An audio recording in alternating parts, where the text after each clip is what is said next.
The biggest thing we see is the verification of employment. Now, lenders have to verify a couple of things, and one is the money. So it used to be that and we still can get a written verification of deposit, okay? And what the lender's looking for is it'll have the current balance, then it'll have the past month balance, and then it'll have a 3-month average. Now, why are they doing that? They want to see if there's any big increases in the bank account. Why they want to do that? They want to make sure that you haven't gotten a loan that you have to pay back. It's going to affect the ratios. So let's say the current balance is $60,000. Okay, the past month is $60,000, but 3 months ago it was $15,000. That's going to be a problem. All right, and they're going to want bank statements. So we've almost done away with the verification of deposit because it just doesn't make any sense. So what we do now is we have them give us bank statements. So typically you're going to need 2 months bank statements, most current, with all pages. Now why? It's such a stupid thing, they can't get over it. So typically, like page 7 of 8 or 8 of 8 is a blank page. It'll even say on there, this page intentionally left blank. Doesn't matter. We have to have it. So anytime it says page something of something, you have to have it. So what people do is they'll take certain statements where they're copied front and back, right? And they'll scan them in their BizHub, so you'll get pages 1, 3, 5, and 7. And that's all you'll get. Well, then you'll come back and say, okay, I need 2, 4, 6, and 8. I scanned those to you. No, you scanned me just the front pages. I need all of them. And sometimes it's a pain and people get kind of upset about that, but it is what it is. There's no way around it. People say, well, can't I just give the front page? No. Can I give you the one from June? No. Can I give you whatever? No. I have to have it because they're going to want it. Doesn't make any sense for me to give them stuff that they're going to not be able to use. So what I'm looking for in the bank statements is I'm looking for 2 things. I'm looking for deposits, okay? The lenders are absolutely nuts because of anti-money laundering, and of course the government likes that, because if you're depositing money in your bank accounts and you're not declaring your tax returns, then you're not paying your taxes. So they're nuts on deposits. So if they see, it used to be when this first came out that like any deposit over $300 had to be explained. Now if you have an automatic deposit for your payroll, Social Security, disability, pensions, anything like that, that's fine. Because it'll say on there what it is, Social Security, pensions, whatever. If you have a deposit of, I just had one, $14,352. If you have a deposit like that in your bank account, and it just says check deposit it's at ATM or, heaven forbid, cash, they're going to want to know what that was. And they're going to want to source it. So if you just say, well, I got married and now it was for the money dance, it's not going to work, okay? So we actually have one of those too. In this case, we just had the people live up in right at the base of La Habra Heights, and they got a retro check for it was either water rights or oil rights or something. They lived there for like 6 years, and the company had never given them the money that they were entitled to, so they gave a check. So we got a letter of explanation and a copy of the check, and it shows right where it came from, and so it makes sense. It's not a loan, but we had to do it. If I waited until it got to the underwriter, then they would they require something anyway that might be either a problem or it might be a delay. So again, anything I get in my hands, I look at. Okay, maybe not as thoroughly as the processor should, but I scan it to see if there's any problems. Okay. And big deposits are probably the biggest problem we have. Some people just love to move money around. I mean, they'll have like 6 or 7 bank accounts and they'll move money all over the place. You know, it's a problem. So by the time we get them and say, you're on financial lockdown, don't move any money around, when you get their 2 months of bank statements, you're going, oh my God. As long as you can see them moving around in their accounts, that's okay. A lot of times people will take money out, there'll be a withdrawal, and there'll be a cash deposit somewhere. Okay? Some people have legitimate side businesses and sell stuff. We typically can't use that. If there's a lot of money that came in from a big cash deposit, he said, well, I sold something I can't tell you about. And it happens. It happens. And we can't use that money. Okay, we can back it out, but we can't use it. So I think I told you about the VA loan that we did where the guy got cash from his sister and he deposited the money in the escrow. Because we got him that deposit back because of the credit, because he wasn't going to put any money into that deal, because he was not using any of the $3,000 to buy that house, they backed him out. They were okay. But if this was a big cash deposit, and you needed that money to close the escrow, that could be a problem. So again, I want to know that the first couple of days when I meet you. I don't want this to be an issue where I missed it, my processor missed it. Now the underwriter's got a condition saying source and letter of explanation for the $14,000 deposit on July, or what did August probably, on August something in Chase Bank account. So I have to look at this stuff. Okay? Sounds easy, right? Okay, so that's a verification of deposit, the verification of employment. Now you would hope, of course you think everybody gets paid right the same way, which they don't. So some people get paid just a salary or an hourly wage, and they work full time, and that's easy. But sometimes people get a title representative loan for. She gets a base salary every month. She gets commission, and then she gets bonus. Okay. Well, you can tell off her pay stub what these are year to date, okay, but you can't tell off the W-2s how much that income is, bonus, commission, stuff like that, so it has to be broken down. So a lot of times they'll require a verification of employment to be sent to the employer. And it's a big sheet of paper, and they've got boxes on it to break these things down for 2016, 17, and year to date. And sometimes it's complicated. So here's year to date. Here's 2017, 2016. So typically, for commissions and bonuses, you have to have a 2-year history, all right?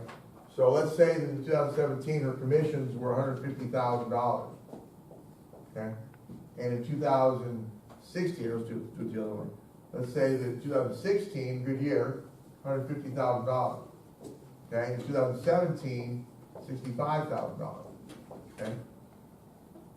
So you're trying to figure out how much income this person makes. They're always going to go worst case. So if, in this case, they're going to forget about that because you're going down in income. They're going to use this and year to date for your commission income. Well, yeah, but 2016 was a really good year. That's the problem. It was a really good year. 2017 was not. Okay? Same thing with bonuses. If you only have 1 year of bonuses, they can't use that. If this is $150,000, and this is $60,000, now they're going to average it. And you're going to say, well, that's not fair. You know, she's obviously doing a lot better job. Now, sometimes you get away with this. You can say, well, half of 2016 she worked on a salary, she was inside. So starting in June of 2016, she went on commission. So if you can make a strong enough case, you get some letters of explanation and stuff like that, you can show that, well, it's not fair to use 12 months here, so we can use 6 months here, and then if the numbers work out, you can average her for 12 months here and 6 months there. Okay, but you have to make a case to the underwriter that that's what happened. So the verifications of employment can be kind of important. And the problem with that is sometimes a lot of companies just don't have the manpower to have an email to you today and get it back to me today. Well, no. You know, Heidi's on vacation, she's not back for 10 days, we'll have to wait until she gets back. Now, if she gets back, and we get this thing 2 weeks later, and there's an issue on it, it's a problem, right? We had one not too long ago, where one of the questions on there is the continuality of employment, or what's the, you know, is she going to be continually employed? And this person put maybe. Okay? So you don't want to ever see maybe on a verification of employment. You want to see not able to comment or good or excellent or something like that, you don't want maybe. So when this verification came over, I looked at it, I go, oh, that's a problem. So I called up the lady, I said, look, the lady did the verification, because they had to sign it, put their phone number on it. I said, we're doing this loan for this lady, is there any way you can change that to not applicable? Or, you can't comment or something, but I don't want to, I'd rather not see maybe on there. So I was able to get her to do it, but if I had sent that in, okay, and then the underwriter looked at it, that could be a problem. Because that's not a very good statement of that person's employment. So that's just another piece of paper that, again, if I just grab it and go, oh, I got it, and put it in the processor's inbox, if I don't look at it and try to see if I see any problems with it, if I see problems with it, what I think are problems, I call somebody. Either ask my processor, I call somebody. Anything that is a potential problem, treat it like a potential problem. Don't wait.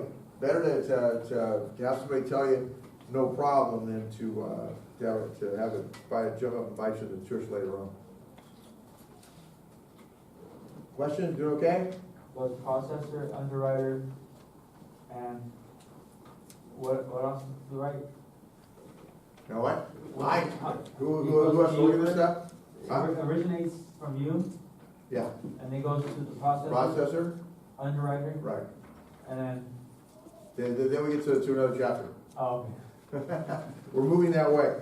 So right now, we're just putting together a loan file, because everybody thinks, well, you can be approved in like 15 minutes, and now they say on the radio, yes, you can. You get an automated approval quickly. But that means nothing if the information is not correct. You have a question? What's the name of that processing, System? Yes. Calyx Point. Yeah. If the loan falls for some reason, you still have to pay the processor? They have the funny ones. You still have to pay them their salary. Oh, yeah, the contract processors? Yeah. Yes. But if you're contracting with a contract processor paying her $900 a month, and she sent files in, they're getting denied, that's a problem. That's no good. So I think they say, regardless of whether or not the file goes through, if they submit it and it doesn't get approved, then you still owe them for the work. Okay? Now, if you submit a loan to them and a day later they come back and say this file's not gonna go, then they don't make any money, but you'll lose any money. Does that make sense? Okay. Question? Oh. All right. So 7 and 8. Now we're talking about the job processor. They provide a precise picture to the underwriter. Okay. So it's a hierarchy. It's like the loan officer is like the police explorer scout, and then the processor is like the trainee, and the underwriter is the police officer. So that's kind of how it goes. So what you never want to have happen is the loan officer or the processor arguing with the underwriter, because that's usually a situation that you're not going to win. I'll tell you that most underwriters are women, and the reason that is because I think they're a little bit more detailed, and guys get too confrontational. If you get a confrontation with an underwriter, it's usually not a good job. The outcome's not very good. So if I call someone up and say, hey, Betsy, you did a crappy job on that file and you got the income all wrong, it's not good, okay? It's not gonna turn out good for me. If you call up and say, hey, Betsy, can we talk about the income a little bit? I think that we need to, talk about this a little bit more as far as what you're doing, and can I get you some letters, can we work it this way? You can get a lot better response. For guys, a lot of time, it's like, no, I figured the income, that's the way it is, and not gonna go any further than this. And you think that, well, why would you ever need to talk to someone like that? Well, it's complicated sometimes. If I've got a conventional loan, if I can't go over a 50% ratio, okay, and I'm working the income to the best case possible, and I'm getting 49.5 on the back end ratio, there's not a whole lot of wiggle room, okay? And if I'm talking to a real estate agent, and of course this goes back to I don't like to keep acting like I'm picking on real estate agents, but I'll tell someone that I've got someone that can qualify for a $500,000 house, and inevitably, hey, we're in escrow, great, how much? $525. What? Oh God. It's gonna be tough, and I tell them that, it's gonna be tough, you know, I told you 500, you got a minute, no, I know that they really wanted the house, I understand it. But the ratio's really high, so if I'm doing this on my loan file, and I'll put it in the best light possible, and it goes in, the underwriter changes the income a little bit, and gets a ratio of 51.2, I'm not gonna get that loan approved. The DU underwriting system is gonna kick it out. So I have to convince her, however I can, that, you know, she needs to use my income to go to 49.5. Now, again, it's not that she is, you know, a pain in the neck or doesn't want to see this loan go down. She has to be able to sell that loan. Because if they make that loan, if she agrees with my income, and they make that loan, and it goes off to the investor, and 3 months later, the investor comes back and says, why did you make that loan? You know, the ratio is 51.2, we're not gonna buy the loan, okay? Now, the owner of the company or the manager comes back to the underwriter and says, hey, 3 months ago you made that loan, we just had to buy it back, okay? In the old days, Countrywide would fine their underwriter. They'd ding them for every loan that came back that was unsaleable or uninsurable, they would ding them, okay? Take money out of their pocket. They don't do that anymore, but obviously if you're an underwriter and you get a bunch of these that come back from an investor, and the manager goes, so you either are a processor now or we're gonna fire you, you're not gonna be an underwriter. Okay? So they have standards they have to adhere to. It's not that they don't want to make the loan, but it's gotta be saleable. So this happens quite a bit when you get real close to the ratios, and if I call the underwriter up and say, hey, you whack job, you know, you cut my income, why'd you do that? Well, there's reasons. And they've got forms that they have to fill out that go to Fannie Mae or Freddie Mac. If you call them and say, hey, can I talk to you about the income? I'd really like to make this loan work. They're usually a bit more workable. Doesn't always work, okay?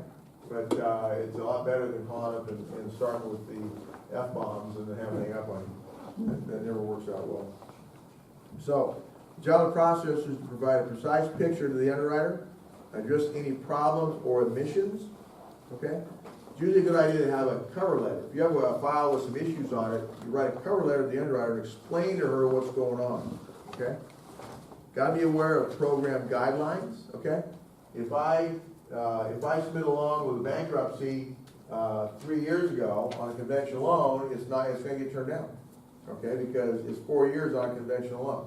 On UFHA 2 years, but we've got to know the guidelines, and that's where I need to know them, but my processor has to also, because that's a second set of eyes. Must have a good relationship with the reps and the underwriters. Must be aware about everything, how to figure different incomes, how to read credit, how to read appraisals, how to read purchase contracts, how to read escrow instructions. There's a lot of landmines in this stuff. Question?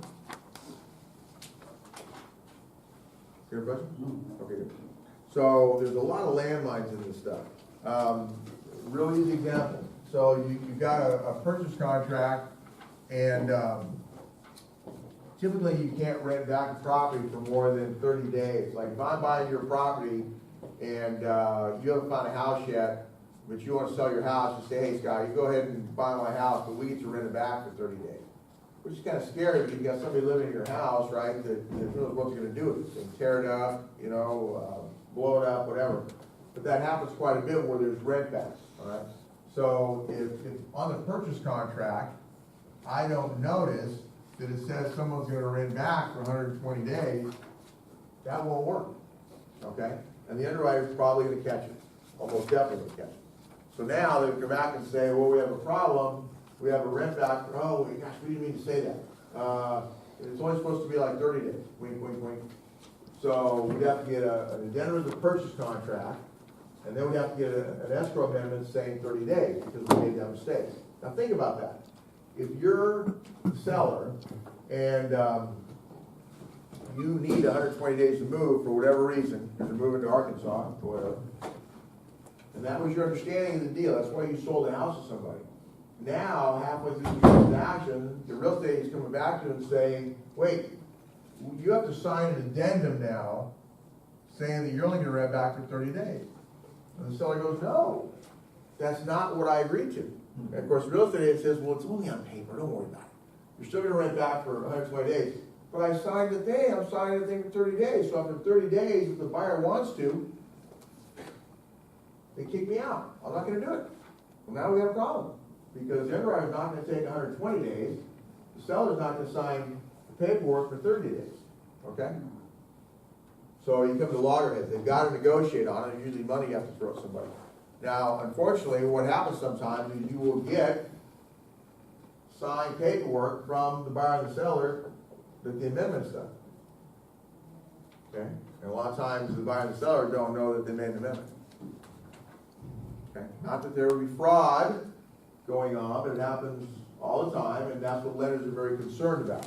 And we'll talk about disclosures in a minute and why a lot of disclosures now have to be e-signed and not wet signed. Okay? So, we have to read all this stuff to make sure if like I said, a purchase contract today on a deal out in Riverside. So if I read something like that, the first thing I would do would be to call the agent, we got a problem. You know, this is gonna be an issue. You're gonna have to make that 30 days, or shorter, and that's what the lender's gonna wanna see. Okay, deal with it now. You deal with it 2 weeks from now, when the appraisal's done and everybody's ready to, you're ready to close, and now people aren't selling, they're not gonna go through with this, it's an issue. Okay, so deal with it sooner than later. So there's actually a stacking order that files go in. Everybody, it's kind of industry standard. And typically it's the 1003, which is your loan application. Then it's your credit. Then it's your income documentation. Then it's your asset information. Then it's your other stuff, your escrow, title,